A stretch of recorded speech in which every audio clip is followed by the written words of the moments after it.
মাত্র ১৩ বছর বয়স, যে বয়সে বই খাতা আর সহপাঠীদের সঙ্গে হাসি আনন্দে দিন কাটানোর কথা, সেই বয়সে নিভে গেল একটি নিষ্পাপ প্রাণ।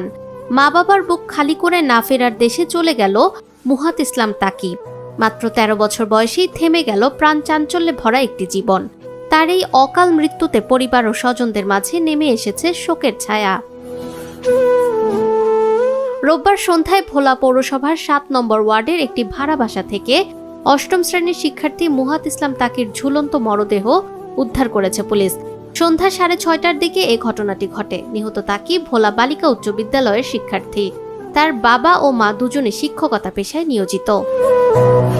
স্থানীয়দের দাবি, পরীক্ষার ফলাফল প্রত্যাশিত না হওয়ায় তাকে মানসিকভাবে ভেঙে পড়েছিল। সেই অভিমান আর হতাশা থেকেই নিজ কক্ষে গলায় ফাঁস দিয়ে আত্মহত্যা করেছে বলে ধারণা করা হচ্ছে। খবর পেয়ে ভোলা সদর মডেল থানা পুলিশ ঘটনাস্থলে গিয়ে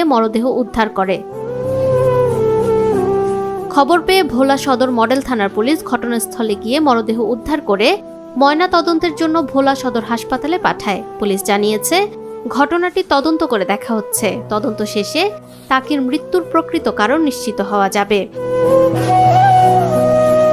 একটি ছোট্ট জীবনের এমন আকস্মিক সমাপ্তি যেন নাড়া দিয়েছে পুরো এলাকাকে। যে কিশোরীকে ঘিরে পরিবারের ছিল নানা স্বপ্ন, আজ তার স্মৃতি হয়ে উঠেছে স্বজনদের সবচেয়ে বড় বেদনা।